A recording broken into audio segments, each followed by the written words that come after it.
لیکن کیونکہ اب اصل میں پارٹی میں رفٹ بہت بڑھ گئی ہے اور اس میں کئی بڑے بڑے گروپ سامنے آ گئے ہیں جو مضبوط بھی ہیں جی آج وہ اور نئے بھی ہیں. بیرسٹر سلمان اور پارلیمانی پارٹی کی میٹنگ میں ان کے درمیان بھی وہ جو خاتون ہیں یوسف زئی صاحبہ ان کے بھی درمیان کوئی کھٹ پٹ سامنے آئی ہے. جی میں یہی گزارش کر رہا ہوں کہ میری ان کے دوست, کیونکہ دیکھیں سب سیاستدان جو ہیں وہ ایک دوسرے کو جانتے ہیں اور پی ٹی آئی میں بھی لوگ مسلم لیگ سے اور پیپلز پارٹی سے گئے ہوئے ہیں, ان سے رابطے رہتے ہیں. تو مجھے کل بھی ایک دوست انڈین چینل پہ وہ بات کر رہے تھے, تو فون کے بعد انہوں نے مجھے کہا کہ دیکھیں ہماری مجبوری ہے کہ ہم ٹی وی پہ یا اخبارات میں تو یہ کہتے ہیں, لیکن اس کے بعد جو انہوں نے عمران خان صاحب نے اپنے لیڈرز کے ساتھ جو رویہ رکھا, جو حد تک آمیز سلوک تھا, یا جس طرح لوگوں کو آگے پیچھے کیا گیا, وہ لوگ مطمئن نہیں تھے بلکہ اپنی جان چھڑانا چاہتے ہیں. اور میرا یہ خیال ہے کہ مختلف لوگ اپنی اپنی راہ تلاش کر رہے ہیں کہ کہیں کوئی ایسی باعزت راہ مل جائے جس سے وہ اپنا راستہ بنا لے, یا کوئی ایسا فارورڈ بلاک بن جائے جو میجورٹی ممبران پر مشتمل ہو اور وہ حکومت کا حصہ بن سکیں, یا جو بھی ہو وہ اس مشکل سے نکل آئیں. کیونکہ 2 سال سے تقریباً یہ جو پی ٹی آئی ہے وہ ایک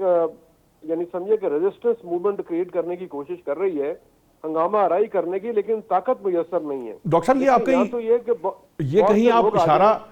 جو کے پی کے گورنمنٹ ہے وہاں پر تو نہیں اشارہ کر رہے کہ وہاں کوئی فارورڈ بلاک لانے کی تیاری ہے, کیونکہ گورنر راج کی باتیں تو اب دم توڑ جائیں گی, کیونکہ وہ جو سہیل افریدی صاحب ہے انہوں نے احتجاج نہیں کیا, وہ 4 دسمبر کو این ایف سی کے اجلاس میں بھی شریک ہو رہے ہیں, تو ایک طرح سے بیوی بچے کی طرح کردار ادا کر رہے ہیں. سٹیٹمنٹس علیحدہ بات ہے, کیونکہ ریسنٹلی جو جرنلسٹ کی ان سے ملاقات ہوئی تھی اس کا جو کرکس میں آپ کو بتاؤں, ایک دوست نے ہمیں بتایا وہ یہی تھا کہ جی وہ ان کا مسئلہ یہ ہے کہ وہ سوشل میڈیا سے بہت ڈرتے ہیں, اپنی پارٹی کے سوشل میڈیا سے, اور بانی تحریک انصاف جو ہیں وہ جو لائن دیتے ہیں ٹویٹر کے ذریعے وہ اس پہ کاربند رہتے ہیں. اور یہ جو پوری قیادت ہے پاکستان تحریک انصاف سے, یہ سوشل میڈیا سے بہت ڈری ہوئی ہے پاکستان تحریک انصاف کے, کیونکہ وہ کسی کی عزت جو ہے وہ رہنے نہیں دیتے. تو آپ کو لگتا ہے کہ وہاں کوئی فارورڈ بلاک کی بات آپ کر رہے ہیں, یا آپ کہیں اور جو نیشنل اسمبلی کی بات کر رہے ہیں؟ جس طرح سہیل افریدی صاحب سوشل میڈیا سے ڈرے ہوئے ہیں, خوفزدہ ہیں, عمران خان صاحب خود بھی اپنے سوشل میڈیا سے بڑے نالاں اور خوفزدہ رہتے ہیں. اور آپ یہ دیکھیں کہ جو ان کے ٹرولرز بیٹھے ہوئے باہر, وہ جس طرح کی تنقید کرتے ہیں اس سے کوئی محفوظ نہیں ہے, اور اس کا معیار بھی بہت پست ہے. اور جو میں نے فارورڈ بلاک کی بات کی ہے وہ صرف کے پی کی بات نہیں کر رہا, میں قومی اسمبلی کی بات بھی کر رہا ہوں کہ وہاں پہ اگر 42-43 افراد جو ہیں وہ ڈیفیکٹ کر جائیں اور فارورڈ بلاک بنا لیں تو اسی کا نام پی ٹی آئی بن جائے گا. اور میری اپنی اطلاع کے مطابق کافی لوگ اس میں ایک دوسرے سے رابطے میں ہیں, لیکن کچھ شرائط طے ہو رہی ہیں, کوئی معاملات طے ہو رہے ہیں, اور دیکھا جا رہا ہے کہ حالات کس کروٹ بیٹھتے ہیں. کیونکہ دیکھیں میں نے پہلے گزارش کی ہے کہ جو طریقہ اختیار کیا ہے پی ٹی آئی نے احتجاج کا, اور اس معاملے میں انہیں ریسپانس جو ہے وہ کمزور ہے. اگر تو وہ 5-10 لاکھ لوگ باہر نکال لیں تو پھر تو معاملہ طے ہو سکتا ہے, لیکن چند سینکڑوں سے, کبھی وہ بھی کبھی پشاور سے, کبھی سوابی سے, کبھی کوئٹہ سے, یا چند شہروں سے آتے ہیں اور وہاں آ کے بیٹھ کے چلے جاتے ہیں. اور پنجاب میں تو اب رسپانس خاصی کمزور ہو گئی ہے. ڈاکٹر صاحب اپنے سہیل افریدی صاحب جس جلسے میں تھے, ہری پور کا جلسہ ہے یا دوسرے جلسے جو انتخابات سے پہلے ہوئے ہیں, ان میں بھی کوئی خاص نمبر تو نہیں ہے پاکستان تحریک انصاف کا, کوئی بہت زیادہ لوگ وہاں پر بھی شامل نہیں ہوئے.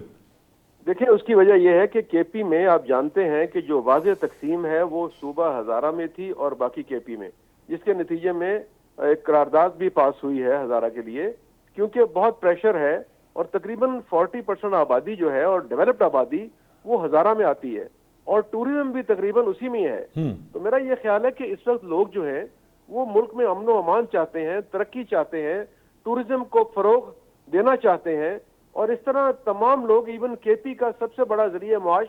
وہاں کے لوگوں کے لیے ٹوریزم ہے, اور اگر ٹوریزم وہاں دم توڑ جائے گا تو لوگوں کا رزق اور جو معاشرہ, جو ان کا ذریعہ معاش ہے وہ ختم ہو جائے گا. اور پچھلے دنوں میں کلائمیٹ چینج کی وجہ سے اور اس کے علاوہ ان کے مختلف جو وارننگز تھیں وہ غلط ثابت ہوئیں, جس سے تقریباً 10 ارب روپے کا نقصان ہوا ہے ٹوریزم میں, اور پھر کلائمیٹ چینج نے اس پہ اور ستم ڈھا دیا. حکومت کی رویہ جو ہے وہاں کا وہ بھی سنجیدہ نہیں ہے. تو میں یہ سمجھتا ہوں کہ لوگ آہستہ آہستہ ڈاکٹر صاحب گورننس کی ہے, میں معذرت چاہوں گا, میں آپ کو ٹوک رہا ہوں, مجھے صرف یہ بتائیے کہ دیکھیے آپ کا آئیڈیا آف یہ جو ڈیفیکشن کی بات کر رہے ہیں یا فارورڈ بلاک کی بات کر رہے ہیں, آپ کو لگتا ہے کہ اگر فرض کیجئے ایسا ہو جائے چاہے کے پی کے لیول پہ ہو یا قومی اسمبلی میں ہو، آپ کو لگتا ہے اس کے بعد جو لوگ پاکستان تحریک انصاف کے ساتھ باقی رہ جائیں گے وہ جو ریزنٹمنٹ شو کریں گے یا وہ جو تحریک چلائیں گے، کیا اس سے سیاسی عدم استحکام پیدا نہیں ہوگا؟ الٹیمیٹلی وہ معاشی استحکام کو بھی ڈسٹرب کرے گا۔ تو آپ کو لگتا ہے کیا گورنمنٹ نے ورکنگ کر رکھی ہے اس سارے معاملے کے اندر کہ اس کے بعد چیزوں کو، حالات کو کیسے سنبھالا جائے گا؟ بالکل اسی طرح جس طرح گورنر راج کی بات کی جا رہی تھی تو کیسے سنبھالا جانا تھا؟ دیکھیں، میں نے گزارش کی ہے کہ اگر 80 سیٹوں کے ساتھ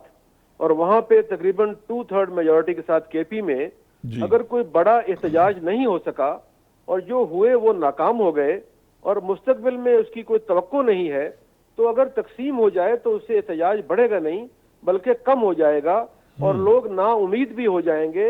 مایوس ہو جائیں گے کہ اگر اتنی طاقت کے ساتھ بھی ہم کچھ نہیں کر سکے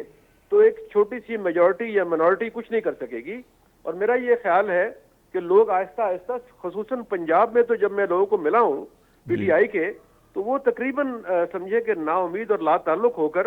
ایک طرف ہو چکے ہیں، اور آپ دیکھیں کہ پنجاب کی جانب سے کوئی مزاحمت سامنے نظر نہیں آ رہی۔ کے پی میں مزاحمت نظر آ رہی ہے، اور وہ بھی چند علاقوں میں جہاں پہ ان کا زور ہے،